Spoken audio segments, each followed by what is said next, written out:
Hello my dear 10th standard students. Today we will discuss one more important video. ಹೌದಾ? ಈ grammar point ಸಂಬಂಧಪಟ್ಟ ಹಾಗೆ ಇವತ್ತು ಕೂಡ ನಾವೇನು ಮಾಡೋಣ ಅಂದರೆ ಕ್ವಶನ್ ಆನ್ಸರ್ಸ್ ಗ್ರಾಮರ್ ಕ್ವಶನ್ ಆನ್ಸರ್ಸನ್ನು ಡಿಸ್ಕಸ್ ಮಾಡಲಿಕ್ಕೆ ಹೋಗೋಣ. ಹೌದಾ? ಸೊ ನೋಡಿ ಏನು ಕೇಳಿದ್ದಾನೆ ಫಸ್ಟ್ ಕ್ವಶನ್ಸನ್ನು ಯಾವ ರೀತಿ ಬಂದಿರುತ್ತೆ, ಹಾಗಿದ್ರೆ ನಮ್ಮ ಬರೆಯುವಂಥ ಆನ್ಸರ್ಸ್ ಕೂಡ ಯಾವ ರೀತಿ ಇರಬೇಕು ಅನ್ನೋದನ್ನು ನಾವಿವತ್ತು ಡಿಸ್ಕಸ್ ಮಾಡೋಣ. ಹಾಗಿದ್ರೆ ನೋಡಿ ಫಸ್ಟ್ ಕ್ವಶನ್ ಏನು ಕೇಳಿದ್ದಾನೆ ಅಂತಂದರೆ choose the appropriate question tag. Workers participated in blood donation camp ಕೇಳಿದ್ದಾನೆ. ಹಾಗಿದ್ರೆ ಇಲ್ಲಿ ಪಾರ್ಟಿಸಿಪೇಟೆಡ್ ಅನ್ನೋದು ಏನಿದೆ ವರ್ಬನ್ನು ಫಸ್ಟ್ ಐಡೆಂಟಿಫೈ ಮಾಡ್ಕೋಬೇಕು. ಇದು ಯಾವುದಿದೆ ಅಂತಂದರೆ V2, that is what simple past ಇದೆ. ಸಿಂಪಲ್ ಪಾಸ್ಟ್ ಇದ್ದಾಗ ನಾನು ಎಷ್ಟೋ ಸರಿ ಹೇಳ್ತೇನೆ ಪಾರ್ಟಿಸಿಪೇಟೆಡ್ ಇಲ್ಲಿ ಇಡೀ ಫಾರ್ಮ್ ಇತ್ತಂದರೆ ಇಲ್ಲಿ ಹೆಲ್ಪಿಂಗ್ ವರ್ಬು ಡಿಡ್ ಇದೆ ಅನ್ನೋದು ಗೊತ್ತಿರಲಿ.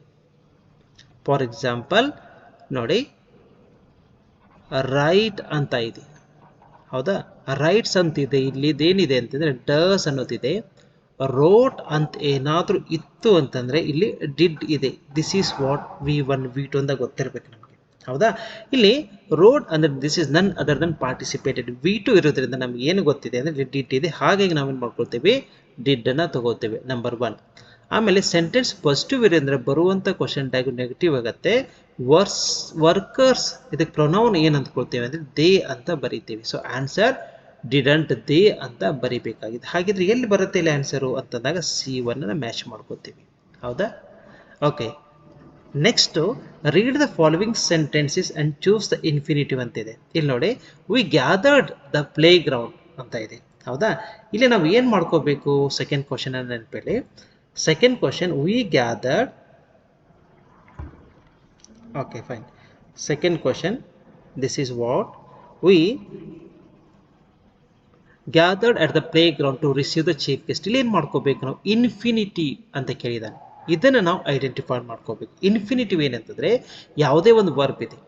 ಫಾರ್ ಎಕ್ಸಾಂಪಲ್ ಪ್ರಿಪೇರ್ ಅಂತ ವರ್ಬು, ಆ ವರ್ಬ್ಗಿಂತ ಮುಂಚೆ ನಾವು ಟೋನ್ ಹಚ್ಚೋದು. ಗೋ ಅಂತ ಇದೆ, ಅದಕ್ಕಿಂತ ಮುಂಚೆ ನಾವು ವರ್ಬನ್ನು ಹಚ್ಚೋದು. ಹೌದು, ಇಲ್ಲಿ ಯಾವುದು ಇಲ್ಲಿದೆ ಅಂತಂದರೆ ಸಿ ದಿಸ್ ಒನ್ ವರ್ಬ್ ಇದೆ, ಹೌದಾ? ರಿಸೀವ್ ಅಂತ ಇದೆ. ಸೊ ಅದ್ರ ಮುಂದೆ ವರ್ಬ್ ಇದೇನಾ, ಟು ಇದೇನಾ? ಸೊ ಟು ಅಂತಂದರೆ ಟು ರಿಸೀವ್ ಅನ್ನೋದು ನಾವು ಇನ್ಫಿನಿಟಿ ಅಂತ ಹೇಳ್ತೀವಿ. ಯಾವುದೇ ವರ್ಬ್ಗಿಂತ ಮುಂಚೆ ಟು ಇತ್ತು ಅಂತಂದರೆ ಅದಕ್ಕೆ ನಾವು ಇನ್ಫಿನಿಟಿ ಅಂತ ಹೇಳ್ತೀವಿ. ಸ್ವಲ್ಪ ಗೊತ್ತಿರಲಿ. ನೆಕ್ಸ್ಟ್ ನೋಡಿ ಥರ್ಡ್ ಕ್ವಶನ್. ಇಲ್ಲಿ ಏನು ಕೇಳಿದಾನೆ ಅಂದರೆ ಸ್ಟೂಡೆಂಟ್ ಮತ್ತು ಟೀಚರ್ ನಡುವೆ conversation. Student, would you please provide me the details of geographical features of India ಕೇಳಿದಾನೆ. ಇದು ಯಾವ ರೀತಿ ಲ್ಯಾಂಗ್ವೇಜ್ ಫಂಕ್ಷನ್, ಹೌದಾ? ಇಲ್ಲಿ ಯಾವ ರೀತಿ ಲ್ಯಾಂಗ್ವೇಜ್ ಫಂಕ್ಷನ್ ಅಂತಂದರೆ ಇದು ಒಂದು ರೀತಿ ವುಡ್ ಯು ಪ್ಲೀಸ್. ನೋಡಿ this is what in the form of request. This is in the form of request. ಹಾಗಿದ್ರೆ ಮೇಕಿಂಗ್ ರಿಕ್ವೆಸ್ಟ್ ಅಂತ ಅನ್ಕೋಬೇಕಾಗತ್ತೆ. ಹೌದ್ರೆ ಎಲ್ಲಿದೆ making request? This is the making request. B is the answer. ಸ್ವಲ್ಪ ಗಮನ ಇರಲಿ. Next fourth one ನೋಡಿ ಏನು ಕೊಟ್ಟಿದ್ದಾನೆ ಅಂದರೆ read the following conversation. Read the following conversation. ಆ ಕನ್ವರ್ಸೇಷನ್ ತೊಗೊಂಡು ನಾವು ಏನು ಮಾಡ್ಕೋಬೇಕು ನೋಡಿ, read the following conversation. Yes, this the fourth one. Okay, so ಇಲ್ಲಿ ರಾಜೇಶ್ ಮತ್ತು ನಿರ್ಮಲಾ ನಡುವೆ ಕನ್ವರ್ಜೇಷನ್ ಇದೆ. ಇಲ್ಲಿ ಯಾವ ರೀತಿ ಅಂದರೆ ಇದು ಕಂಡೀಷನಲ್ ಸೆಂಟೆನ್ಸಸ್. ನಾನು ಹೇಳಿದ್ದೀನಿ ಕಂಡೀಷನಲ್ ಸೆಂಟೆನ್ಸ್ ಅಂದರೆ conditional sentence 1, conditional sentence 2, conditional sentence 3. ಈಗ for example if I go to school I will spend the time there. ನೋಡಿ I will spend the time ಅಂತ ಕೊಟ್ಟಿದ್ದಾರೆ. ಇಲ್ಲಿ ನಾನು ಹೇಳೋ ಪಾಯಿಂಟ್ ಐ ಗೋ ಅಂತ ಬಂದಾಗ ಐ ವಿಲ್ ಅಂತ ತಗೋತೀವಿ. ಅದೇ ರೀತಿ ಐ ವೆಂಟ್ ಅಂತ ಬಂದಾಗ ಐ ವುಡ್ ಅಂತ ತಗೋಬೇಕಾಗತ್ತೆ ನಾವು. ಸ್ವಲ್ಪ I would spend the time. ಅದೇ ರೀತಿ ಇಫ್ ಐ ಹ್ಯಾಡ್ ಗಾಡ್ ಅಂತ ಕೇಳಿದ್ದಾನೆ, ಅವಾಗ ಏನು ಮಾಡ್ಕೋಬೇಕು, ಐ ವುಡ್ ಹ್ಯಾವ್ ಸ್ಪೆಂಡ್ ಅಂತ ತಗೋತೀವಿ. ಐ ವುಡ್ ಹ್ಯಾವ್ ಅಂತ ತಗೊಂಡು ಸ್ಪೆಂಟ್ ಅಂತ ತಗೋತೇವೆ. ಸ್ವಲ್ಪ ನೆನಪಿರಲಿ. ಅಂದರೆ ಐ ವುಡ್ ಹ್ಯಾವ್ ಸ್ಪೆಂಟ್ ಯಾವಾಗ ತಗೋತೇವೆ ಅಂದರೆ ಐ ಹ್ಯಾಡ್ ಗಾನ್ ಅಂತ ಅಂದಾಗ. ಇಲ್ಲೂ ಕೂಡ ನೋಡಿ ಏನು ಕೊಟ್ಟಿದ್ದಾರೆ ಅಂದರೆ ಹ್ಯಾಡ್ ಫಾಲೋಡ್ ಅಂತಿದೆ. ಹೀಗಾಗಿ ಇದು ಥರ್ಡ್ ಕಂಡೀಷನಲ್. ಸೊ ನಾವು ಇವಾಗ ಆನ್ಸರ್ಸ್ 4 ಹೆಂಗೆ ತಗೋತೇವೆ ಅಂತಂದರೆ ಸಿಂಪಲ್ ಆಗಿ ವುಡ್ ಹ್ಯಾವ್ ಅಥವಾ ವುಡ್ ನಾಟ್ ಹ್ಯಾವ್ ಈ ರೀತಿ ತಗೋತೀವಿ. ಇಲ್ಲಿ ನೋಡಿ, if you had followed my diet plan you would not have sought medical help. ನೋಡಿ ಈ ರೀತಿ ತಗೋಬೇಕಾಗತ್ತೆ. So this is what here the third one. ಸ್ವಲ್ಪ ಗೊತ್ತಿರಲಿ. The question number 4th one ನಾವು ವುಡ್ ನಾಟ್ ಹ್ಯಾವ್ ಅನ್ನು ತಗೋತೀವಿ. ಸ್ವಲ್ಪ ಮಾಡ್ಕೋಬೇಕು. ಈ ರೀತಿ ಹೊಸ ಕ್ವಶನ್ಸ್ ಬಂದಾಗ ನಮ್ಮ ಅಪ್ರೋಚ್ ಯಾವ ರೀತಿ ಇರಬೇಕು ಅಂತೇಳಿ. ನೆಕ್ಸ್ಟ್ ನೋಡಿ 5th ಕ್ವಶನ್. ಇಲ್ಲೇನು ಕೇಳಿದಾನೆ ಅಂದರೆ 1 ಸಿಲ್ಯಾಬಲ್ ಕೇಳಿದ್ದಾನೆ. 1 ಸಿಲ್ಯಾಬಲ್ ನೋಡಿ A E I O U ಈ ರೀತಿ ಹಿಂಗೆ ತಿಳ್ಕೊಂಡ್ರೆ ಇಲ್ಲಿ ಯಾವುದಿದೆ ಆ ಇದೆ 2 ಸಿಲ್ಯಾಬಲ್ ಆಯಿತು. ಇಲ್ಲೂ ಕೂಡ 2 ಸಿಲ್ಯಾಬಲ್ ಆಯಿತು. ಇಲ್ಲಿ ನೋಡಿ ಇಲ್ಲೂ ಸಿಲೆಬ್ ಜಾಸ್ತಿ ಇರೋದು. ಇಲ್ಲಿ ಒಂದೇ ಸಿಲೆಬಲ್ ಯಾವುದು ಅಂತಂದರೆ this is what here bird ಅಂತ ತಗೋ. So this is the right answer. Okay, next one 6th one. So that ಅನ್ನು ಹೆಂಗೆ ಬಳಕೆ ಮಾಡ್ಕೋಬೇಕು. This sum is very difficult for me, I cannot solve this. ಹೌದಾ? So how to do this one ಅಂತಂದಾಗ this sum ಅಂತ ತಗೊಂಡು is so difficult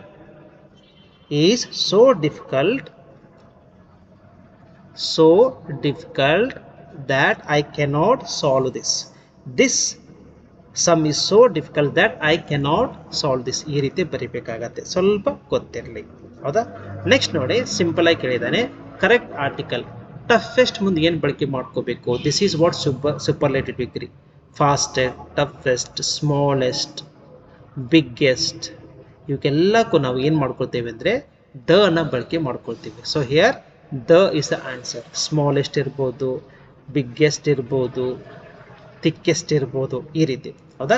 next question number 8 ಬಂದ್ಬಿಡು identify the parts of speech ಕೇಳಿದ್ದಾನೆ. ಇಲ್ಲಿ ಏನು ಕೇಳಿದಾನೆ, ಇಮಿಡಿಯೇಟ್ಲಿ ಅನ್ನೋದು ಯಾವುದು ಪಾರ್ಟ್ಸ್ ಆಫ್ ಸ್ಪೀಚ್ ಇದು. ಯಾವುದು ಇಮಿಡಿಯೇಟ್ಲಿ ಅನ್ನೋದು ಪಾರ್ಟ್ಸ್ ಆಫ್ ಸ್ಪೀಚ್ ನಮಗೆ ಗೊತ್ತಿರಬೇಕು. ನೋಡಿ, ಇಮಿಡಿಯೇಟ್ಲಿ ಅಂತಂದರೆ first one the thing is subject ಇದೆ, ವರ್ಬ್ ಇದೆ. ಈ ವರ್ಬ್ ಅನ್ನ ಡಿಸ್ಕ್ರೈಬ್ ಮಾಡ್ತಾ ಇದೆ. ಹೇಗೆ? The bike, how the bike has started, how the bike it started ಅಂತಂದಾಗ ಇಮಿಡಿಯೇಟ್ಲಿ ತಕ್ಷಣ ಅಂತ ತಗೋತೀವಿ. ಆಮೇಲೆ ಇದಕ್ಕೆ ನಾವೇನಂದ್ರೆ ಸಬ್ಜೆಕ್ಟ್ ವರ್ಬ್, ಇದಕ್ಕೆ ನಾವೇನು ಮಾಡ್ಕೊಳ್ತೇವೆ ಅಡ್ವರ್ಬ್ ಅಂತ ಬರೀತೀವಿ. ಯಾಕಂದರೆ ಹೊಗಳ್ತಾ ಇದೆ, ವರ್ಣನೆ ಕೊಡ್ತಾ ಇದೆ ಯಾವುದನ್ನ, ಯಾವ ರೀತಿ ಆ ಬೈಕ್ ಸ್ಟಾರ್ಟ್ ಆಗಿದೆ ಇಮಿಡಿಯೇಟ್ಲಿ ಅಂತೇಳಿ. So this is what year ನಾವು ಅಡ್ವರ್ಬ್ ಅಂತ ತಗೋತೀವಿ. ಸ್ವಲ್ಪ ಗೊತ್ತಿಲ್ಲ. ಅದೇ ರೀತಿ ಏನಾದರೂ ಸ್ಟಾರ್ಟಿಗೆ ಏನಾದರೂ ಅಂಡರ್ಲೈನ್ ಮಾಡಿದ್ದ ಅಂತಂದ್ರೆ ಇದೇನು start, this is what ear verb. ಈ ರೀತಿ ನಮ್ಗೆ ಗೊತ್ತಿರಬೇಕು. ಇನ್ನು 9th ಬಂದ್ಬಿಟ್ಟು students went to the theatre. Linker ಏನು ಮಾಡ್ಕೋಬೇಕಿಲ್ಲ, ಲಿಂಕರ್ ಯಾವುದನ್ನ ಬಳಕೆ ಮಾಡ್ಕೋಬೇಕು ನೋಡಿ. Students went to the theatre, they did not get the tickets. ಹೋದ್ರು ಥಿಯೇಟರಿಗೆ, ಆದರೆ ಟಿಕೆಟ್ ಸಿಗಲಿಲ್ಲ. ಆದರೆ ಅಂತ ಹೇಳ್ತೀವಿ. ಅದಕ್ಕೆ ನಾವು ಆದರೆ ಅಂತಂದರೆ ಬಟ್ ಅಂತ ಬಳಕೆ ಮಾಡ್ಕೊಳ್ತೇವೆ. ನೋಡಿ ಎಷ್ಟು ಸಿಂಪಲ್ ಐತೆ ರೀ. Next the question number 10. Children were waiting. ಯಾವುದ್ರ ಸಂಬಂಧ ವೇಟ್ ಮಾಡ್ತಾ ಇದ್ರು ಅವರು? ಫಾರ್ ದ ಬಸ್ ಅಂತ ಬರೆದ್ರೆ ಆಯಿತು. ಈ ರೀತಿ ನಾವು ಎಕ್ಸಾಂಪಲ್ಸ್ಗಳನ್ನು ಬರಿಬೇಕು. ಅಂದಾಗ ನಮಗೇನಂತಂದರೆ ಮಾರ್ಕ್ಸ್ಗಳು ಕೂಡ ಸಿಗ್ತಿರ್ತವೆ. ಈ ರೀತಿ ಇದ್ರೆ ಆನ್ಸರ್ ಬರಿಬೇಕು, ಹಿಂಗೆ ನಾವು ಬರೆದ್ರೆ ನಮ್ಮ ಮಾರ್ಕ್ಸ್ ಸಿಗುತ್ತೆ ಅನ್ನೋ ಒಂದು ಕ್ಲಾರಿಟಿ ನಿಮ್ಗೆ ಇರಬೇಕು. This is what. ನೆಕ್ಸ್ಟ್ ನೋಡಿ, ಫಿಲ್ ಇನ್ ದ ಬ್ಲ್ಯಾಂಕ್ಸ್ ಕೇಳಿದ್ದಾನೆ. Question number 11. ಹೌದಾ? ಬಿ ಫಾರ್ಮ್ ಅಂತ ಹೇಳಿದ್ದೀನಿ ನಾನು. ಬಿ ಫಾರ್ಮ್ ಅಂದರೆ ಯಾವುದಂತಂದರೆ ಈಸ್, ವಾಸ್, ವೇಯರ್, ಆರ್. ಹೌದಾ?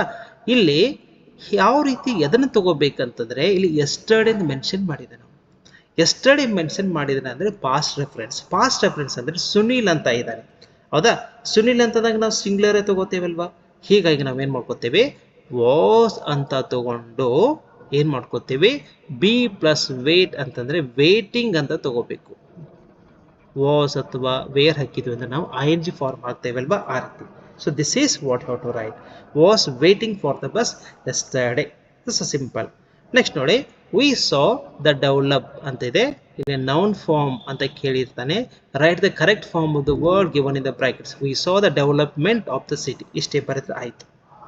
Next use the verb pay as a verb in your own sentence ಕೇಳಿದ್ದಾನೆ. Use the verb pay as a verb in the sentence ಅಂತ ಕೇಳಿದ್ದಾನೆ.